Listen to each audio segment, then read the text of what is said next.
Hello and welcome to another episode of Pittsburgh Sports Memories. As usual, it's your co-host Steve Word I am Tim Hannon. and on today's episode, we're going to be covering the biggest moment in Pittsburgh sports history. So, what could it be? I would say it's one of the more improbable moments in the history of sports in Pittsburgh, and it's still celebrated annually to this day, believe it or not. And any guesses, Tim, on what it could be? Or, well, I guess you already know because I told you the topic for the podcast. So, but that would be Bill Mazeroski's home run in the seventh game of the 1960 World Series. So, even though this is something that kind of happened before both of our times, it's definitely something we want to cover, and it's a fun moment. And it's just, I mean, we'll kind of go over this at the end, but it's definitely, we'll debate how big a moment this is in the, I guess, what would you say, the history of Pittsburgh sports. So, without further ado, let's jump into this topic here.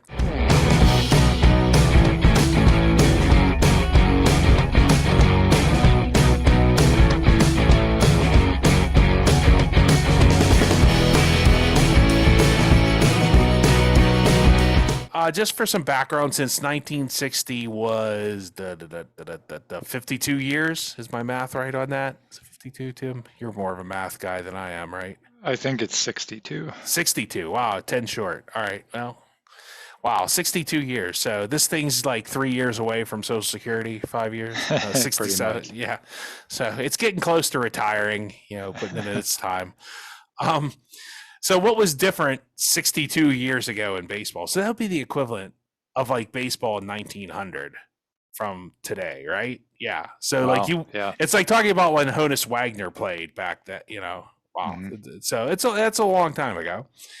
In 1960, the season that baseball had was only 154 games. So they did not have. Now they have 162 game season. So it was definitely a little shorter season by what was that, 8 games, yeah. And then I think also, like, what is this, October? I think it happens October 13th. So the season was definitely over way earlier. That's the seventh game of the World Series is in mid October. Now what, they go to, like, Christmas? I mean, something like that. A big reason for that was, besides the shorter season, there is no wild card, there's no play-in game, there's no, I don't know, championship series. We will have none of that. You win your pennant and you go right to the World Series. You don't collect glow. You don't, you get $200. You just go right there. You're in the World Series. So also, another big difference was the mound. The pitcher's mound was 15 inches higher, and people say, "Who cares about that?" Well, it actually makes a big difference because it's a big advantage for the pitching, because it's like you're pitching downhill. You can get more, I guess, it's easier to throw harder, and I'm sure the balls would break. It gives you more room in the strike zone for your curve and all that good stuff. So, in 1968, after, I think, was it was it Bob Gibson for the Cardinals had like Yeah. an ERA of like 1.98 or something. They're like, okay, we're lowering the mound 5 inches. So, which is always a fun argument because Hank Aaron did play in 1960, if I'm not incorrect. So he played for like a lot of his career when the mound was 5 inches higher and still hit 715 home runs. So, Well, so and Roger Maris did the 61 home runs. That was what, the next year, wasn't it? So because I was just about to say, yeah, it was 1962. They went to 100 and set. Yeah. So if he would have done it this year, the little asterisks wouldn't have been able to put in. Yeah, we'll go over his stats in a minute. Actually, Roger Maris plays a major role in this game. He really does. Um, Another thing that's interesting is there is no designated hitter. So the pitcher's got a hit.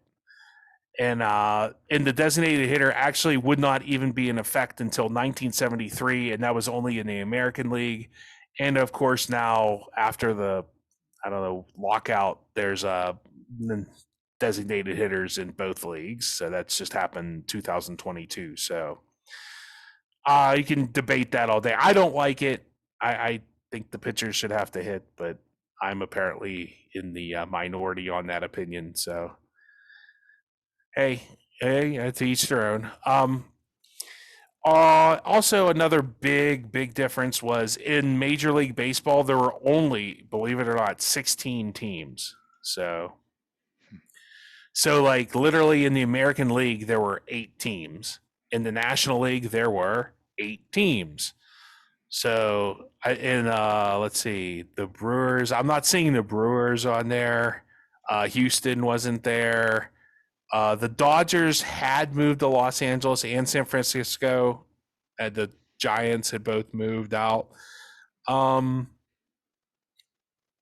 Senators were still in Washington.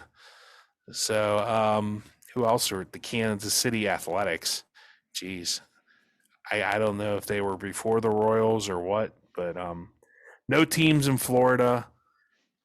No teams in the South really, because the Braves are still in Milwaukee. My goodness, so it really is like just California and the Northeastern United States and a few teams in the Midwest.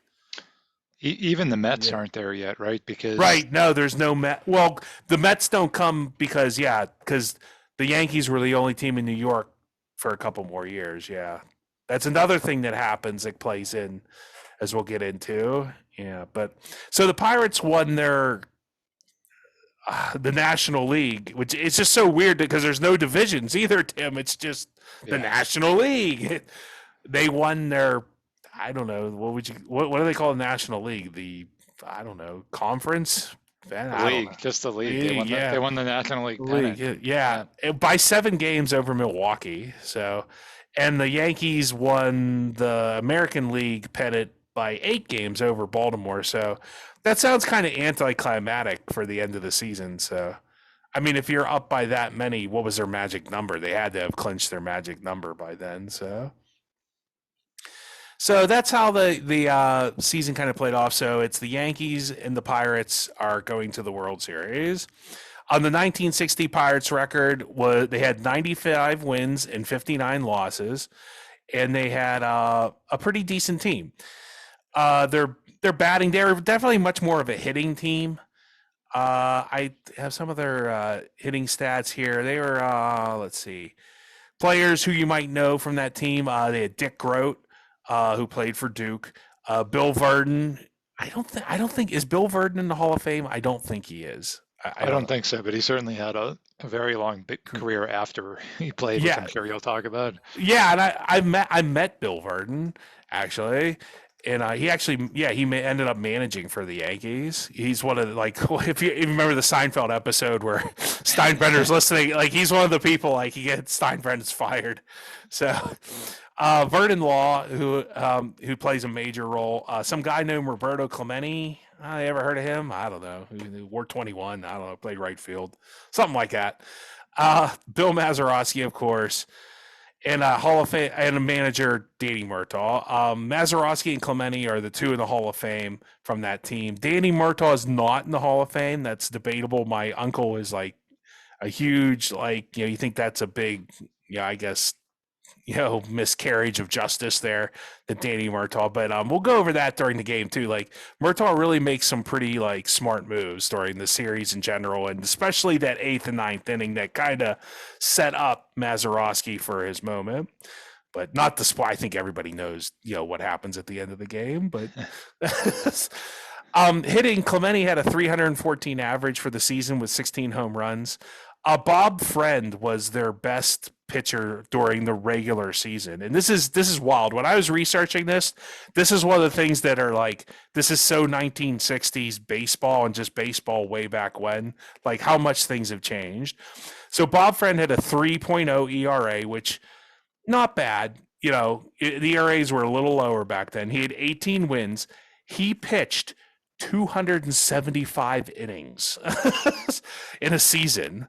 So Vernon Law was their second best pitcher, and he had a 3.08 ERA, and he had 20 wins, so he's a 20-game winner, and he had 271 innings pitched. So really, and the next guy was Elroy Face. He was more of their reliever. He had the lowest ERA, but he only pitched 114 innings. And Harvey Haddix was kind of another. He was like another good pitcher, but he had an ERA of almost 3.97. He only had 11 wins, but he did have 172 innings pitched, which is still a lot. So they were really just a 2-man, like, which is even back then was unheard of. Like, a 3-man rotation. That's not that great. Most teams did, I think, have 4 back then. So just, that's a lot of numbers. And sometimes it's like, it's hard to lose perspective. Like, okay, what does that mean? All these innings. Well, for comparison, in 2021, which would have been last Major League Baseball season, can you guess Zach Wheeler? I forget who who did Zach Wheeler? I forget. Zach Wheeler put for like the Indians or somebody. Can you guess how many innings he pitched last year, Tim? Without looking, or have you looked already? I did not look. Let's see. Maybe 150. No, he did pitch 213, but okay. That's still 60. That's still nothing. Yeah. Yeah, I remember this. I remember in 2012 when Steven Strasburg, who was like that guy that like ESPN loved the hype for the Nationals, he had 160. There was a rumor they had 160, 180 inning pitched limit for that season, and he ended up only pitching 159 innings. And the Nationals were in a playoff hunt at the time. They literally did not. So I looked further back to see if anybody, like, when's the last time somebody pitched a bunch of innings? And that was 1999. Randy Johnson pitched 271 innings, and he actually had an ERA of 2.48, and he had 17 wins. And that was, that was 99. So that wasn't the 2001 season that they won with the Diamondbacks, but that's still like a 2.48. Like, Randy Johnson was really good, and he could pitch a lot apparently. So.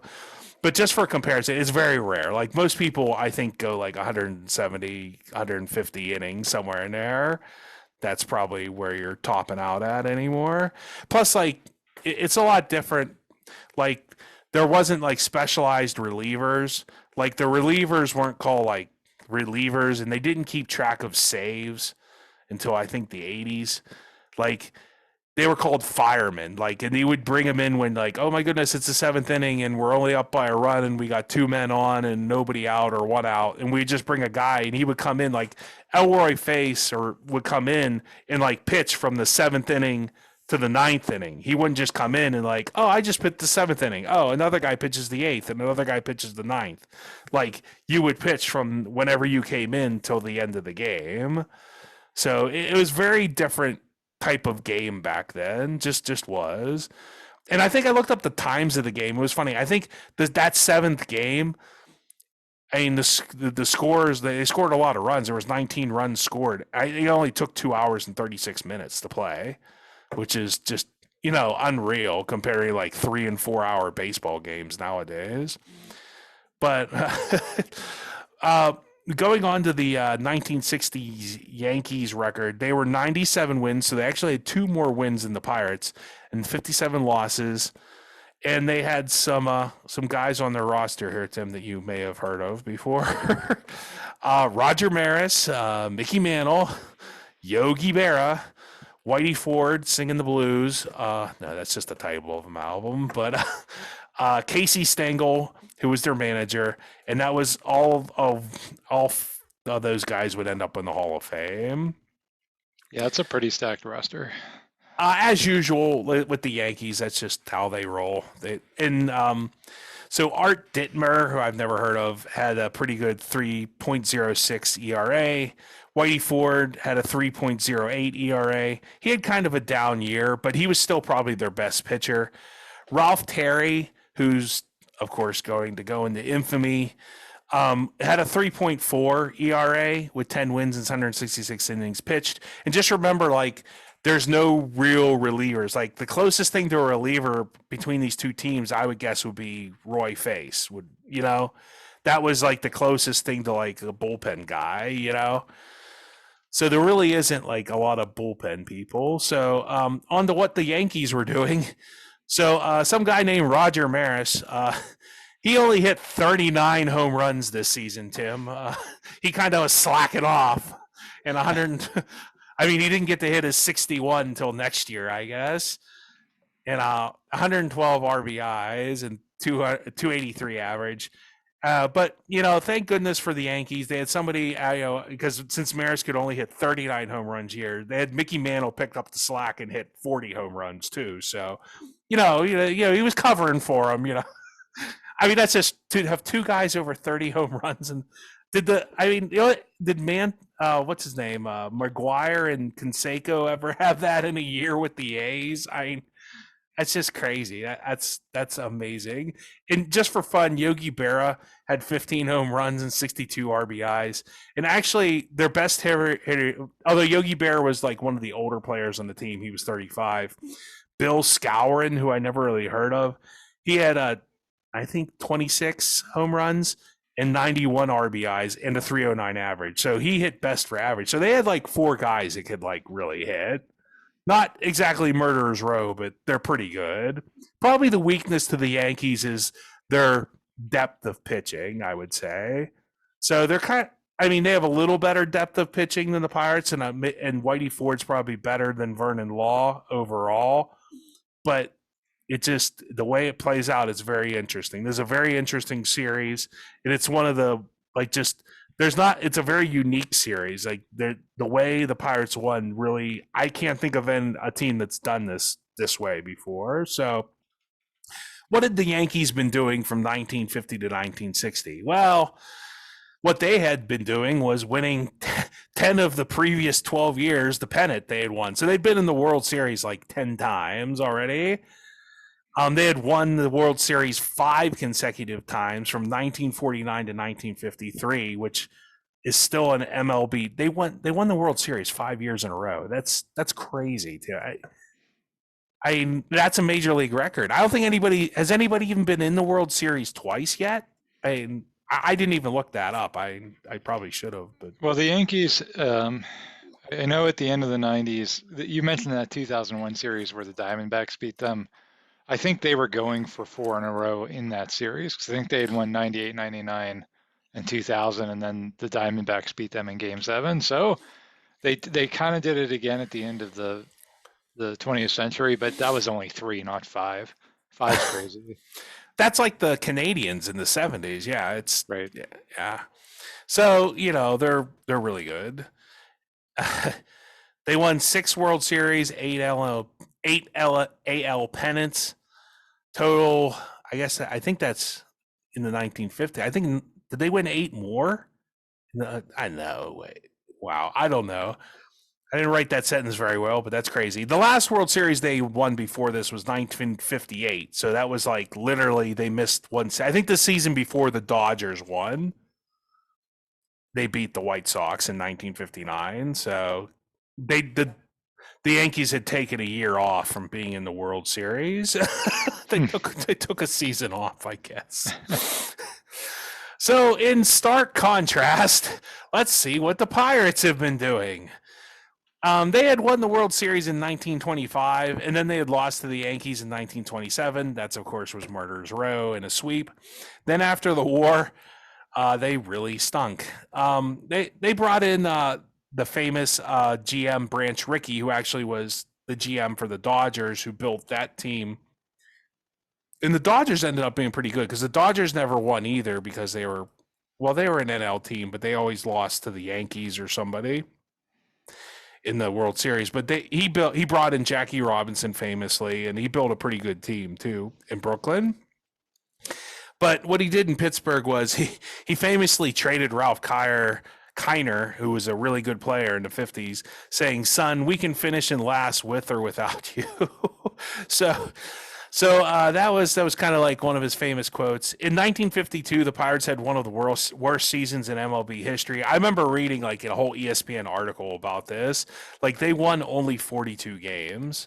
So in 1952, 8 years before all that, they won 42 games. That's crazy. Branch, well, hopefully they win more than 42 this year, but hey, maybe they'll break that record. They might. That's pretty tough to only win 42 wins in like 162. I mean, although it was 155 or 154 back then, but that's crazy. I believe they could do it. You have faith in them? I do. Plan the parade now. It's kind of like going 0-16, huh? Yeah. Yeah. Yep. So Branch Rickey retired in 1955, but the core of the team he built played in the 1960 World Series.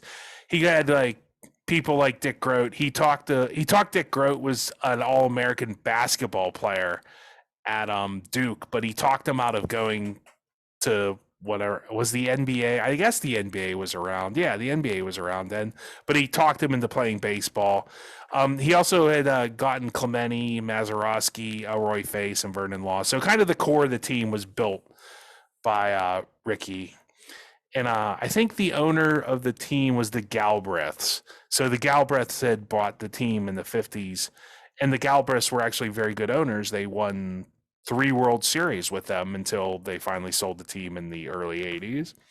But so that's kind of the setup. It's kind of the battle of, the Yankees who have this legendary team that are very good to this Pirates team that kind of got hot during the 60s season and have made the one dependent for the first time in what's 1925 to 1960. That's got to be a long time, right? Or no, well, 1927 to 1960. Yeah, so 32. 33 years. Yeah. So, hey, we're already beyond that, huh? Oh, yeah. Well, it's 1979 to 2022. It's longer than that. Yeah. 40-some years, yeah. So, the setup, the way the series was set up was people don't even think about this now, but, you normally play the team with the home field advantage plays the first 2 at home, and then you go to the non-home field advantage for the next 2, and then you back and forth for the last, if you need to, 5, 6, 7, right? You go 1 game here, 1 game there, 1 game. I don't know if because of the trains or they wanted to limit the travel or whatever, but back then they have the 2-3-2 format, which people argues favors the away team, because if you can just win one of those first 2 games on the road, you're really set up. That means you're going to have the next 3 at your home, which means you can clinch the series, or take a real stranglehold. So it's kind of big to, especially in those first 2 games, is win both of them if you have the home field advantage. And for some reason, I could not answer this question. The Pirates had the home field advantage this year. Now, I don't know if it's just like they alternated. It's like this year the National League has it, this year the American League has it, because the Yankees had the better record by 2 games. So I'm not sure why that was, but that's the way they did it. So that's an interesting point. Yeah, you're right. They Pirates had 95 wins, the Yankees had 97, according to your notes here. And so what was the determining? Because now, don't they do it now with like who wins the All-Star game or whatever? Yeah, they started that. Yeah, it's definitely. I'm looking right here, what I pulled off Wikipedia, which, I mean, they're not going to get that wrong, but it's 97 to 95, and it doesn't make any sense to me, but maybe you're right. Maybe they rotated, like they did that in football. Remember? Yeah, because the Steelers... Dolphins played. Like, why would the Dolphins be playing the Steelers in Pittsburgh with an undefeated record? Right, that doesn't make any sense. Because they rotated. Yeah. It had nothing to do with who had the better record. So maybe baseball was the same way. They just rotated leagues every year. Someone tell us. Someone look that up and send us an email. Tell us the reason. I wish I knew. I asked a couple, and nobody knew. So I don't know. Yeah. Let's see here. Oh, right. So the Pirates. So the series starts, and the Pirates, they won game 1 at home, and that was, the game 1 was 6-4. So it's a close game.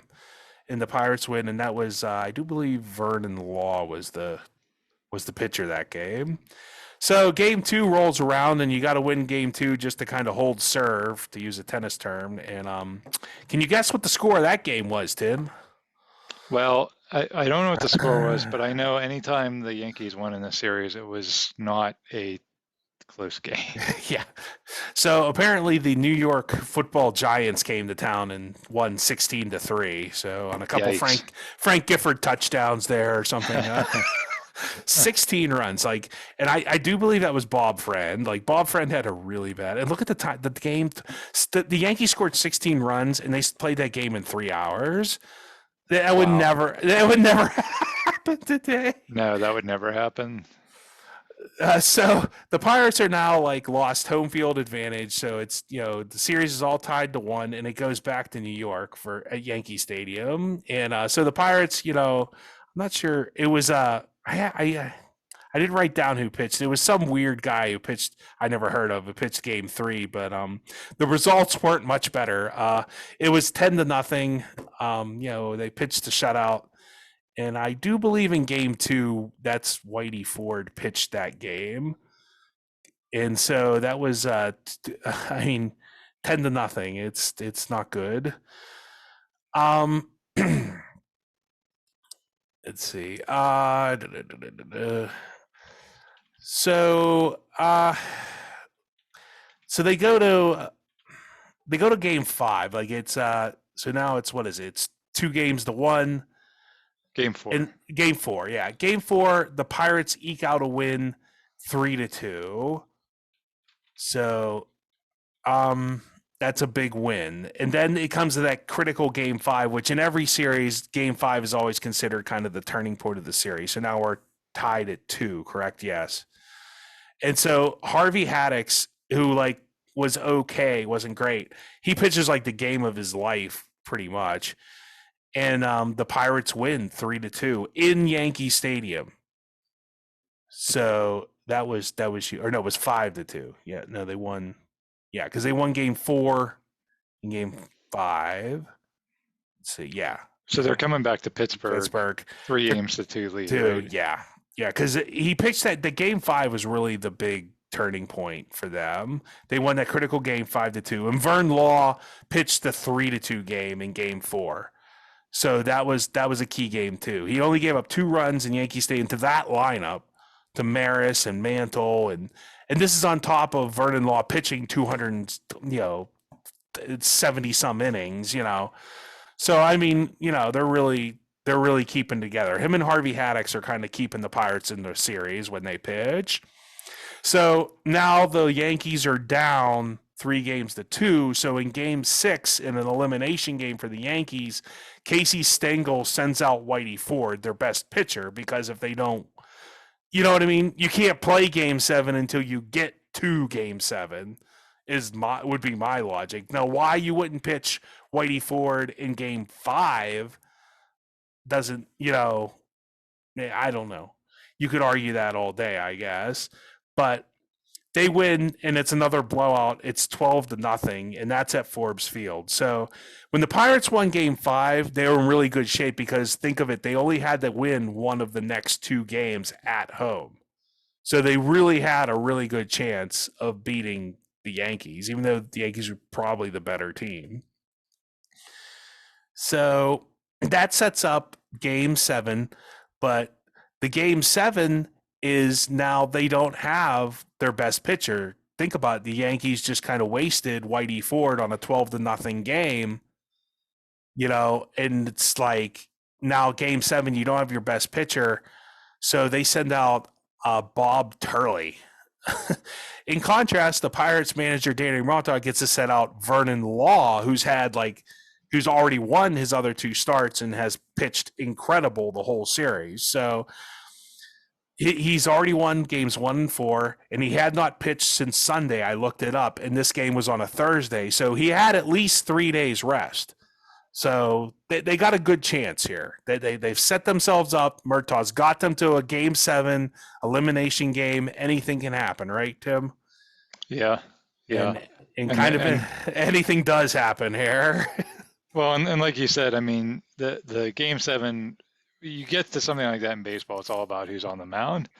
And you have Vernon Law, who I think, did he win the Cy Young that year? I know he won the Cy Young award. I think I have it somewhere. Yeah, he did win a Cy Young somewhere. But so you have an ace pitcher, and they're sending out Bob Turley, who I don't know if he was good. He certainly wasn't. He certainly wasn't on the level of Whitey Ford, right? Yeah. Let me see his pitching stats. Bob Turley. He had a ERA of 3.27. He'd only pitched 173 innings, but I mean, he's definitely not their best pitcher. Art Dittmer and Whitey Ford are definitely, and Terry. Well, Ralph Terry his ERA was a little worse, but Bob Turley, I think Bob Turley had 9 wins. Like you said, like it would have been better to have Whitey Ford. You'd rather, like, I don't know why you don't pitch. I guess, like I said, you can't play Game 7 if you can't get to Game 7. Right. So if he sends out Turley in Game 6, he's kind of, Well, you said that Game 5 was so pivotal. I mean, yeah, maybe going back to that statement, right? Yeah. Maybe that's why it was so pivotal, because if the Yankees win Game 5, now he can save Whitey Ford for Game 7. But the Pirates win Game 5, now we can save Vernon Law for Game 7. Yeah. Because maybe if we lose Game 5, we're rushing Vernon Law out there for Game 6 because we have to win or else. Yeah. It's a good. I mean, that's why I said they always say Game 5 in these 7-game series are like very pivotal, and you see, because it sets you up, because now you're up 3-2, and you only have to win 1 game to win the series. So Game 7 is Bob Turley versus Vernon Law, and it's on Thursday. And Vernon Law, like I said, has had a couple days to rest, so it's not like he's super tired. In the first inning, the Pirates take a 2-0 lead on a Rocky Nelson home run. Rocky Nelson played first base. Bob Turley is not having a good game. He doesn't even make it out of the second inning. He gives up 2 more runs. He's replaced by a guy named Bill Stafford, who only gets 1 inning, but I think he gets an out, but he gives up a couple more runs. So the Yankees are down 4-0 in the third. And they bring in Bobby Shantz. The Yankees bring in Bobby Shantz, who ends up pitching like pretty good for the next 5 innings. He keeps the Yankees in the game, keeps the Yankees from getting any more damage than 4-0. And hey, 4-0 with that lineup, even though I know Vernon Law's pitching great, you got to remember Vernon Law's pitched a lot of innings, and it's the 7th game now. It's you're not going to hold Maris and Mantle down for the whole series. Well, not that they have, but at least not the whole game. Vernon Law gets to the 6th inning, and he gets in trouble. So Murtaugh goes to the guy who's been reliable out of the bullpen. That's Elroy Face, and he had been pretty good in the series too. But unfortunately, Elroy Face gives up 4 runs, and the Pirates are losing going into the 8th inning. And that's where we're kind of picking up more like play-by-play. The 8th inning is definitely one of the crazier innings in World Series history. A lot happens. And it's Mel Allen on the call for the Yankees, and I think Bob Prince is on the call for the Pirates. And so it kind of weird setup for TV. And I didn't even talk about the TV. So how this video ended up coming about being was they didn't save like videotapes or anything. They didn't have videotapes, number one, I don't think. They used like film maybe. But they didn't save anything like this back then, because who would want to watch a rerun of an old baseball game? But there was some guy named Bing Crosby, who was not some guy, but he's a famous singer, and he was a part owner, like a minority owner in the Pirates. And for some reason, Bing Crosby was a big Pirates fan. I'm not sure why, but he was. And so he was in Europe when this game was being played, and he really wanted to watch it. And since he couldn't like turn on his cable TV, since that didn't exist for like another 40 years, or his cell phone, or catch the game streaming, since that wasn't going to exist for like another 60 years, he had his staff at his house set up a projector, and they projected the game onto a screen and recorded it with a movie camera. And nobody knew that this film existed because they didn't really have any film of all this, of the whole game, for years, until finally like somebody in the Bing Crosby estate was going through his basement, and they're like, hey, what's this film, all these film reels? And people were like, hey, it's the 1960 World Series, the 7th game. Cool. So that's kind of how this came to be, and now it's on YouTube for all our viewing pleasure. So without further ado, we will go to the 8th inning. High fastball. Is it? There's a weird play here. There's definitely a critical play here. I think there's a couple men on. There's somebody on first, I do believe. I think Clementi's on first. If The outfield shading Smoley a little toward right and center and right. Barra just a touch toward left center. I remember correctly. Pirate fans start that rhythmic hand clapping. Curve is No. looped into right field and it drops for a base hit. Okay. Yeah, Verdon's on first. There's the signal. And Smoley. Or Smoley, whoever. Pinch hit, single to right. It might be Verdon who gets. Yeah, here Bill Verdon's that gets the hit. That's Smoley's on first and Verdon's up. And this is a critical play. It's a weird play. The Pirates are now down, I do believe, 2 runs. The second hit given up by Bobby Shantz. Here's Bill Burton. Fly to left, single to right to drive in 2 runs and grounded to second. It's in there, strike 1.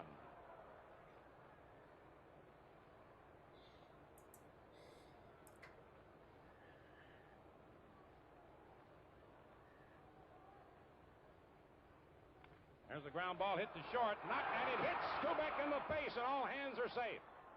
The ball took a hard hop. A double play ball bounced up and hit him in the face, all hands safe.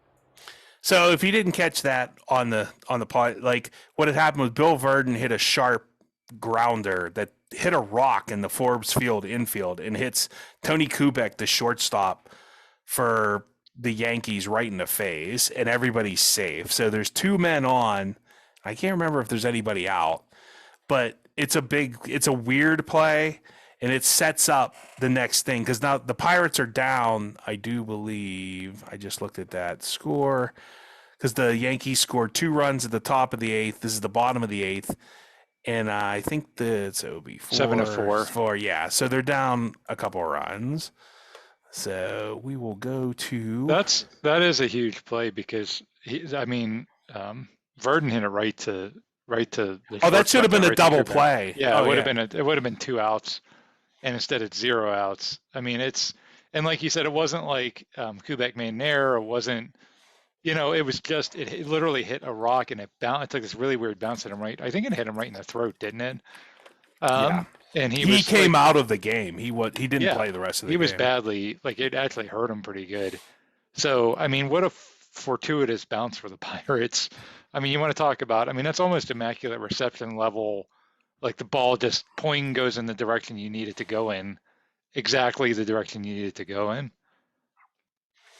So we'll skip ahead to the next important at bat.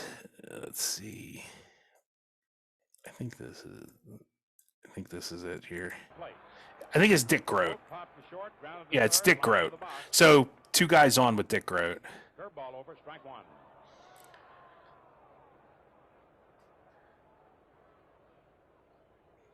Blanchard goes out saving to Bobby Shantz. Terry and Coates continue to warm up for New York. Ralph Terry's in the bullpen. It's bad news for him. Smoley leads off second, Burton off first. Inside, ball 1, 1-1. The last half of the 8th inning. Pirates get the first 2 men aboard. Yankees 7, Pittsburgh 4. There's a shot to left field for a base hit. Smoley rounds third, comes in to score. The throw into third, and Burton stops at second, and it's 7-5. And Casey Stengel is out of the dugout. So the Yankees make a pitching change, I do believe, here. And some guy named Roberto Clemente comes up. So Clementi's up with now, 7-5. I think there's still nobody out, or there might be 1 out. And we'll see what Clemente does. All right, let's fast forward to the key point of that. And hit it off the handle and cracked his bat.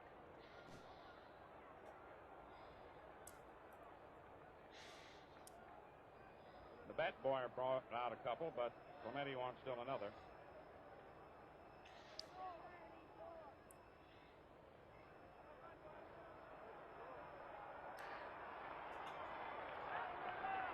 But Clemente took his time getting a bat, and they still played this game in under 3 hours. I just can't believe how quickly this game moved. Yeah. 2 strikes, 2 outs. Burden on third. Oh, there's 2 outs now. So 5 New York. Clemente takes it low outside. Ball 1, 1-2. and so he's in the hole. He's down to his last strike, and they're still down. So Last half of the 8th inning, the final game of the World Series. Runners widen their leads. And Clemente hits a soft dribbler towards Skowron, and nobody's going to get over. Bases loaded. Well, that was another fortunate play. I mean, yeah, it was Clemente just a- did not hit that ball hard, but he was enough of an athlete and so fast they couldn't cover first in time. Like it just fell right in between the pitcher and the first baseman. Like I've seen that happen a million times in Little League, but you don't see it as much in like Major League Baseball. Yeah, this inning should have ended like 3 times already.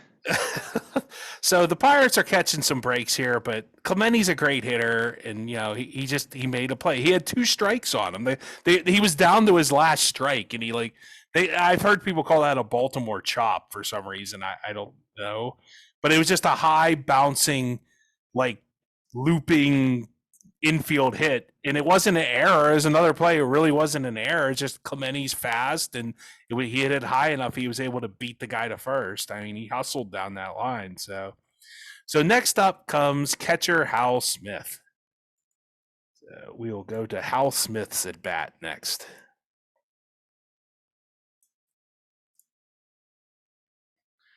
Let's see here. I think this should be Hal Smith right around here. 2 runs in. 7-6 New York. 2 balls, 2 strikes. And Hal Smith hits a drive to deep left field. The ball is way back out there, going. So there it is. Hal Smith hits a home run, Tim. There's your World Series hero for Pittsburgh, right? Grand slam in the 8th inning to beat the old Yankees, right? That's amazing, right? Like no one remembers that, and he should be. There'd be a statue of him if what happens next didn't happen.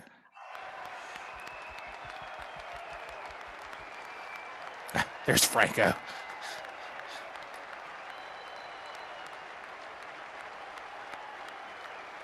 But that's it. Yeah, it's just like what what would have happened. So they bring in Ralph Terry,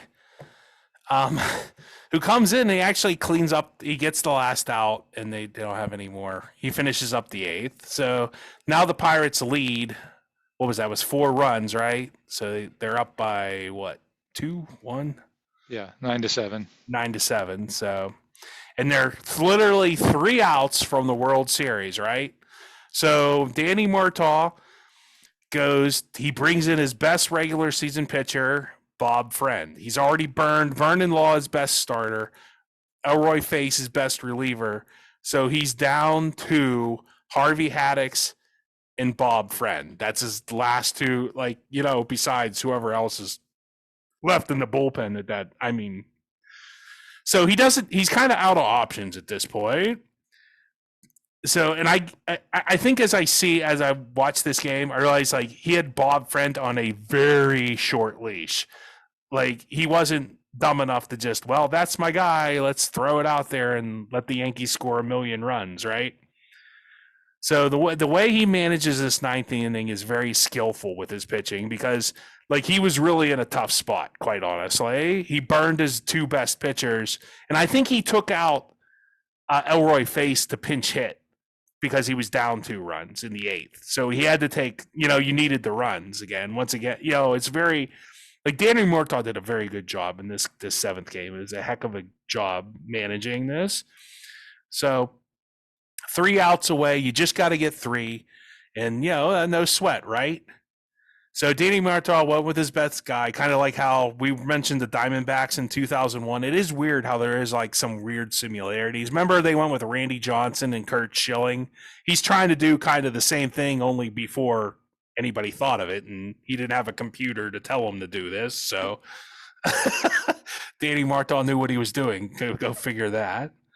So unfortunately, it's the heart of the Yankees batting order. it's just not going to be easy, is it? So, yeah, it's going to be Bobby Richardson. Dale Long is pinch hitting for Kubek because Kubek got hurt. And then they have some guy named Maris and Mantle and Barra if you don't get Maris and Mantle out. So Bob Friend has his work cut out for him. So let's go to Bobby Richardson's at bat. This is in the top half of the ninth inning, 3 outs away from winning a World Series. Drops in there for a base hit. So Bobby Richardson just hit a single. He just hit a single. For New York. So now they got their first man on with nobody out. Bobby's 11th hit in the series. And Dale Long is coming out to hit in place of Joe DeMaestri, who had gone in to replace Kubek, who was hit in the face by the bouncer. So I guess DeMaestri was the defensive replacement. Yankee bullpen.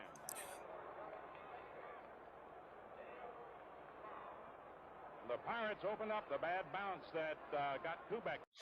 So okay, let's see here. Forward to the hit here.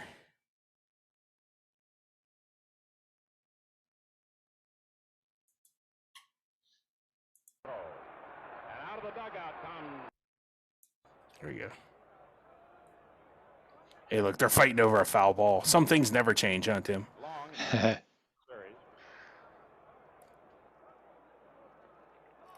Pittsburgh 9, New York 7, ninth inning, final game. Tell me about it, Mel. Richardson on first. High ball one, 1-1. You can't throw a strike, man.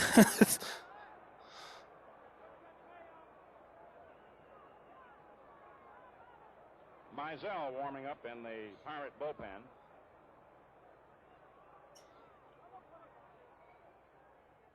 There's a line drive to right field for a base hit. Bobby Richardson holds at second base as Clemente gets off a tremendous throw. Did you see that throw by Clemente? he almost threw him out at second. Yeah.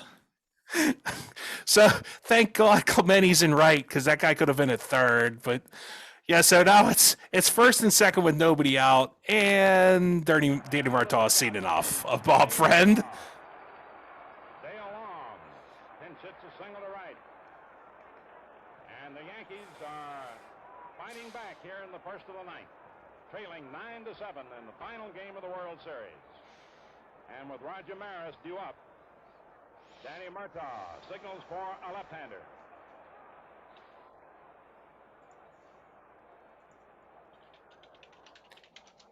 He's had 2 men warming up, and I believe it'll be Harvey Haddix who have been warming up with.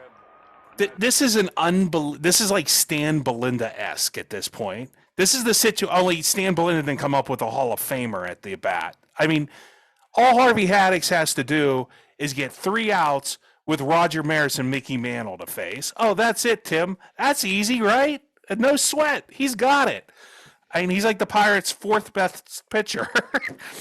And he's already pitched like a bunch of games, a bunch of innings this series. So, I mean, this is crazy.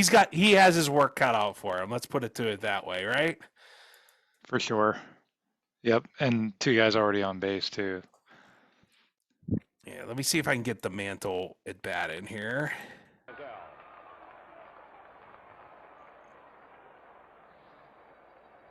Because this is an absolutely pivotal at bat. This is like a big at bat in this game. Harvey Haddix coming in to pitch now for Pittsburgh in the ninth.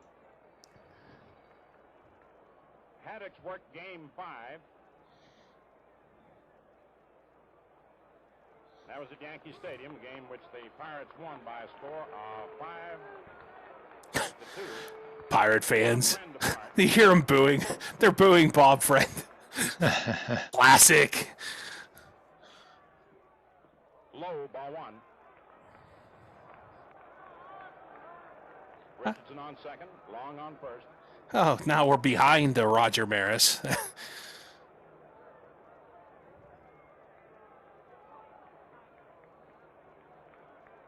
Like even a fly ball in the outfield that is caught is going to advance the runners at least for Mantle, right? Maris looks the pop up. Look at this is huge. Hal Smith is under it. One away. Oh, wow. That was a huge, like that pop up. That was a huge out in this inning. This really is exciting. It really is. I don't know who that. This is kind of the replay they showed in Pittsburgh.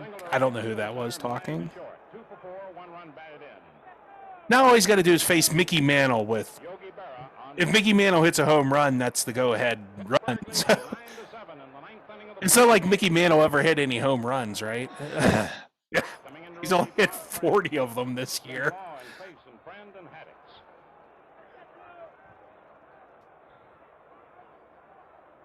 Richardson on second.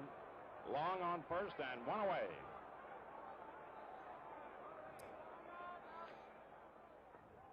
Ball 1 low outside.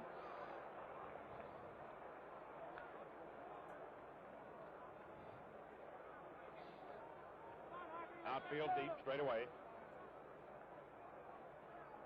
George Witt loosening up in the Pirate bullpen. Richardson on second, long on first, 1 away. There's a line drive in the right center field for a base hit. Richardson will score long around second and goes on into third. And it's 9 to 8 as Mantle comes through with his third hit.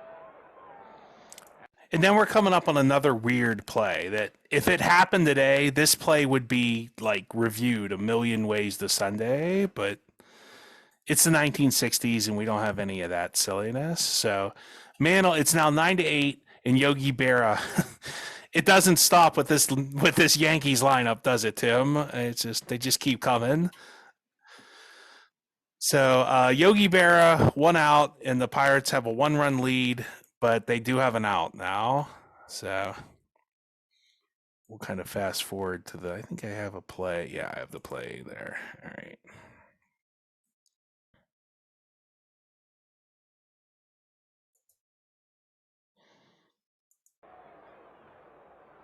So Mantle's at first. There's a runner at third. And there's 1 out. And Haddix is still on the mound. Keep that ball low on Yogi. And now Casey calls time and will send in a runner for Dale Long. It'll be Gil McDougall.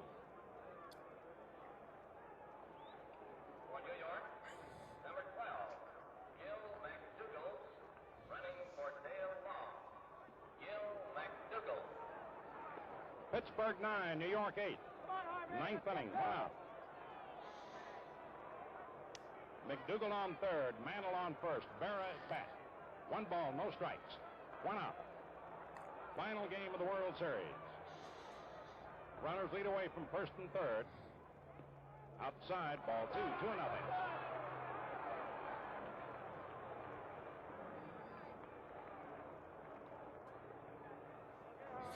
Harvey Haddix working carefully. McDougall on third, running for Long. Mantle on first. Pirates leading 9-8. 1 out in the 9th inning.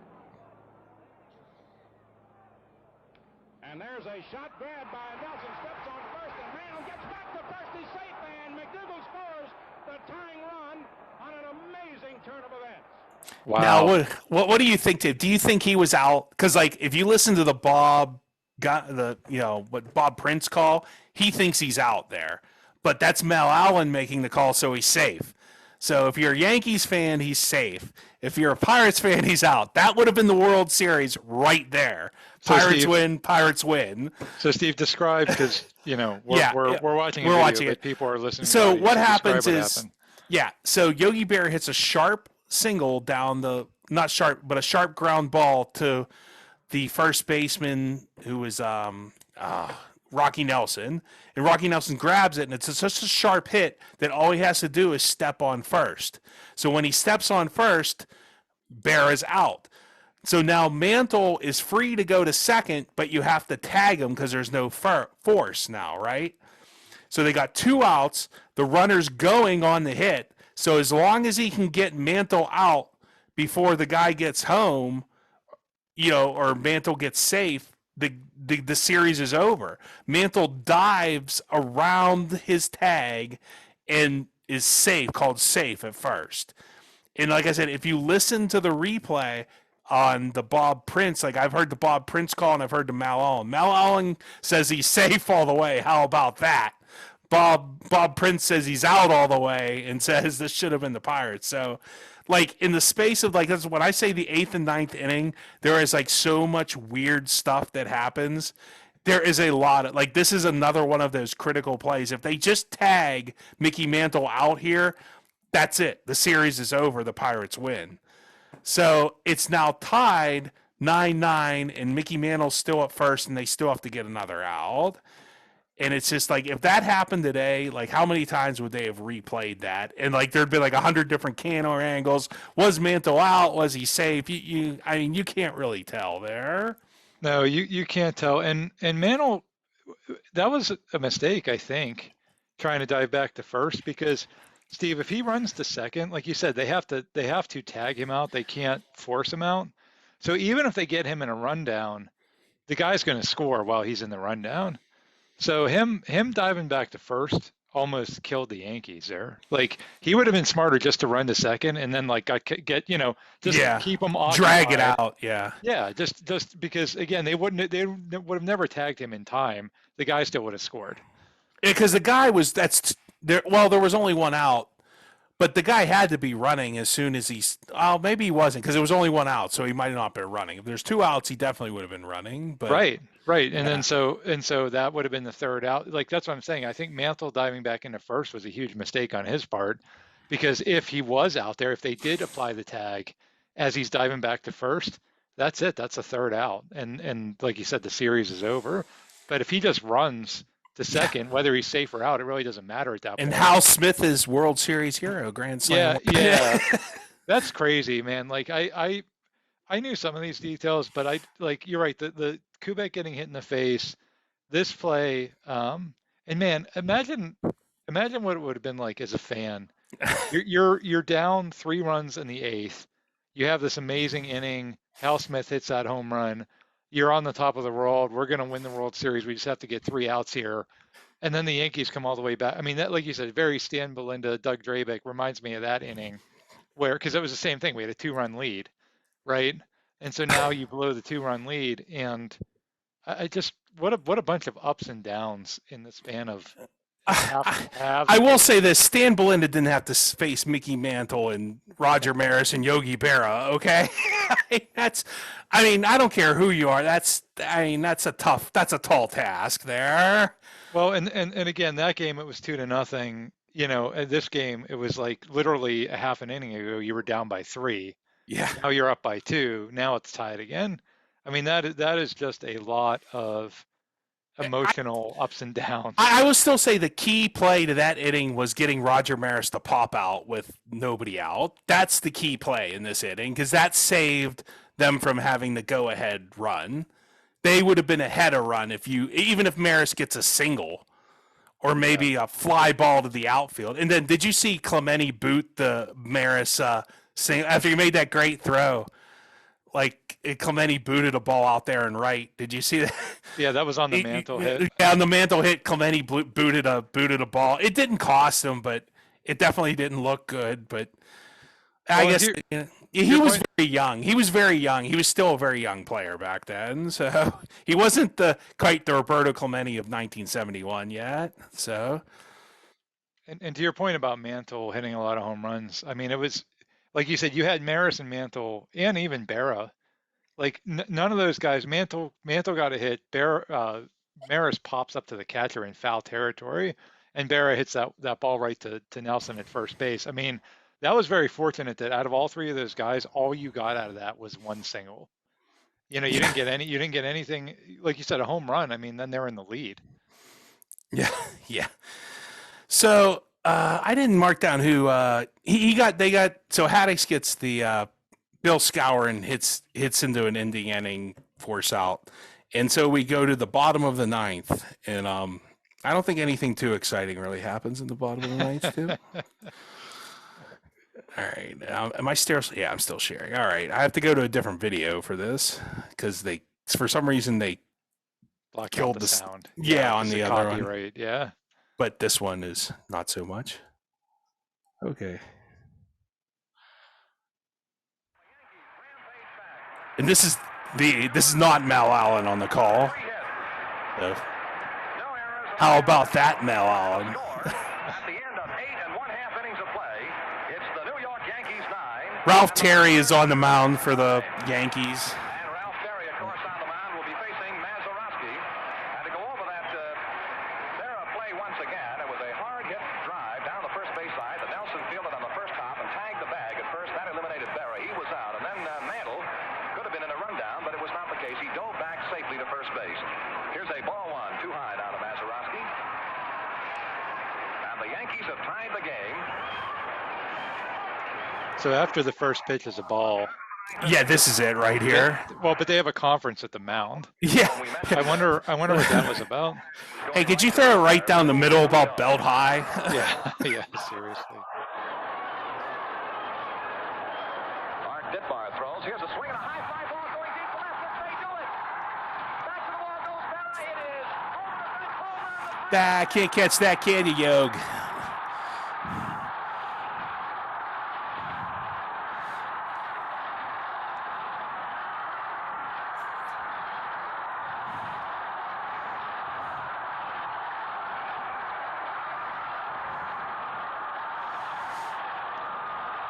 Look at the police are like trying to break it up.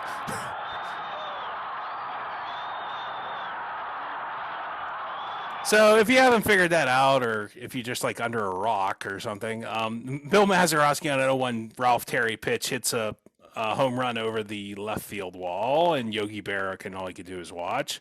So it's it's just an amazing play and a lot of fun. And I mean that's unreal that all that happened in those 2 innings. It really is maybe the 2 of the greatest innings in World Series history. So I think that's what probably people tend to forget. Even I didn't really remember until you went through it, Steve, is that some of those great moments, like Immaculate Reception, for example, right? Like that was a great moment. That was a crap game. Well, it was 7-6. Nothing really happened before that. Yeah, we'll go through that. Like I kind of have like when we do our conclusion, we'll go through like that greatest moment. But let's go back and we'll just review like kind of like at the end of the movie. Here's what happened to everybody. Okay, so Ralph Terry, gives up the game. It's the only home run to win a World Series in Game 7, I do believe. It's still one of the most iconic home runs of all time, even 60 years later. The Yankees outscored the Pirates 55-27 in the series, but they lost the series. So for all you fans of politics, this is how the Electoral College works. Just because you won Game 6 12-0, the next game is still 0-0. So it's kind of the same concept if you can't understand it. So there you go on that. So that when you win one game, it only counts for one win. So even if you win it 16-0 or 12-0 or whatever you want to buy, can you guess the series MVP was given to Bobby Richardson, the from the Yankees, because they vote on that probably in the 8th inning. So what was the aftermath? Well, the Pirates don't have too much success the rest of the decade until 1971. They kind of rebuild around Clemente. And they win another World Series in 1971. It's hilarious. The Yankees and their fans still cry about this game. I couldn't find it. Like Ken Burns must have that on lockdown with like his copyright. Like I really wanted to put like the clip of like Billy Crystal crying about losing this. Because I guess Ralph Terry came back the next year and pitched a pretty good World Series. Like he won another World Series after this. But it's just fun to watch like Billy Crystal and like Joyce Kearns Goodwin and all them like, oh, we lost the World Series. It's like, it's just too much Schadenfreude going on there if you're a big fan of Freud. So taking joy in the suffering of Yankees fans. The Yankees would win 2 World Series with Mantle and Maris in 1961 and 62. But after 1965, they have like this big decline, and they really stay that way until George Steinbrenner buys the team in the late 70s. After this game, Casey Stengel kind of goes into like a Bruce Arians type retirement. Like, yeah, you're going to retire, but I don't want to retire. You're retiring. I'm retiring. It is. So Casey Stengel says he'll never make the mistake of turning 70 again. That's why he thinks he got canned. Really, it's probably he should have really pitched Whitey Ford in Game 1 and Game 7. He really needed to save Whitey Ford for those two critical games. That's probably one of the biggest reasons that the Yankees didn't win this series. He goes on to manage the Mets, like we said, for a couple years. He has a lot of great quotes throughout time if you get to look them up. I'll do some unsung heroes of this team. I think Danny Murtaugh really is, like, maybe I've just been hanging around my uncle too much, but like after watching this game, he's very underrated. He manages the Pirates from 64 until 64, and then he kind of is like off again, on again until 1976. He died shortly after the 76 season at age 59. He's an underrated manager. I mean, I really think some of those moves, especially in the ninth inning, taking Bob Friend, you could have stuck with Bob Friend there, but that was pretty smart in the ninth inning. And then going to Harvey Haddix, like, boy, I don't think anybody expected that. But so, he was either genius or lucky. I'm going to say he was like pretty smart there because he made a lot of really smart moves to keep the Pirates in that game. Why is he not in the Hall of Fame? I don't know. I guess it's tough for managers to get in. Like we said, Hal Smith probably should have been the World Series hero if it wouldn't have been for Bill Mazeroski and us giving up that lead in the ninth. But he was drafted by the in 1961. They had an expansion draft. That's when the league expanded, and by the team called the Houston Colt 45s. That's what they drank after the games, maybe. No, that's actually they became the Houston Astros. He died in Columbus, Texas, in 2002. Vernon Law, who I believe was a deacon in the Church of Latter-day Saints, is a Mormon. He won a Cy Young Award. He led the National League in complete games.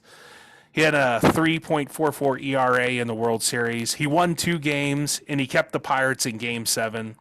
Harvey Haddix, I think he's another unsung hero. 2.45 ERA in that crucial win in Game 5, and got him that bottom of the ninth inning jam.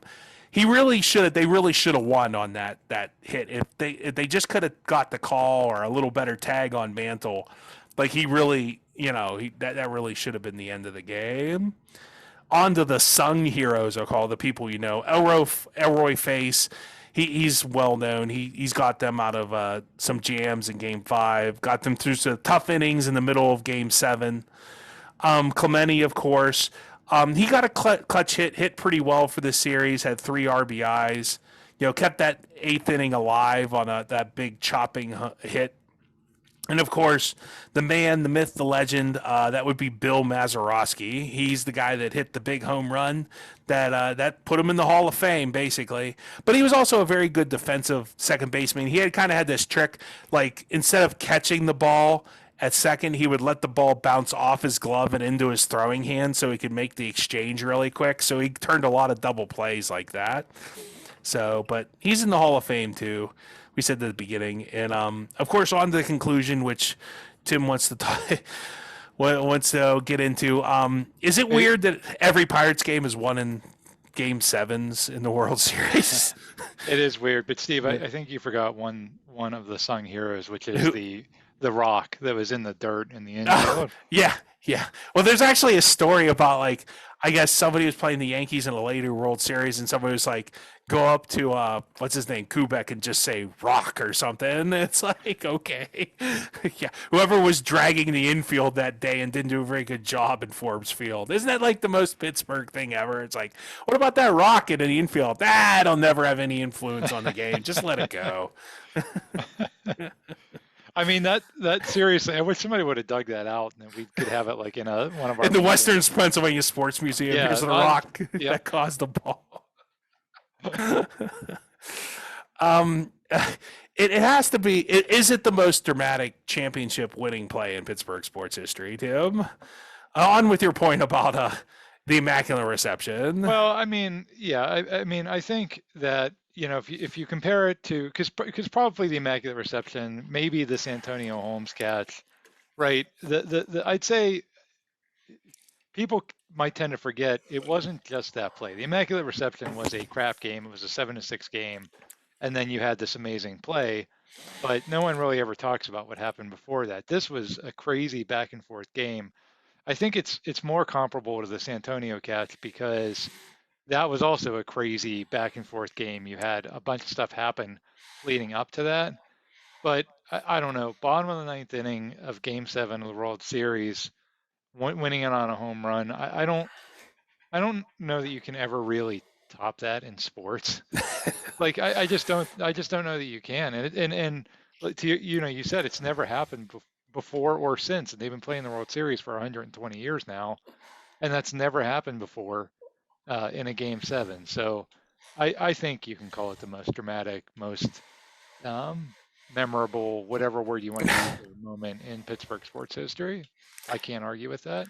Yeah, the only other one I had the Fleury save in Game 7, the Hornquist goal in, what was that, 2017, but that was Game 6. The Willie Stargell hit a home run in the once again another Game 7 in Baltimore, but that was in the 7th inning, and the Pirates scored some insurance runs after that, and DeCalvi did have to come up with a save against the Orioles there, but I think it is. I'm going to agree with you, Tim. It's definitely the most dramatic play in Pittsburgh sports history. And even though neither of us were there to witness it, it's still so talked about and so iconic. And we've seen it like a ton of times. Thank goodness for Bing Crosby for saving that for us. Yeah. But I mean, it's just, yeah, it's great. And I hope you enjoyed that as much as we did, that look back. And I hope it's, you probably a lot of stuff you didn't know happened in that game happened. So thank you for tuning in, and check us out on the web at, is it still Pittsburgh Sports Memories, Weebly.com. And check us out on Twitter or Facebook or wherever you get our podcast. And keep spreading the word of mouth, and favorite us, and we'll talk to you next time.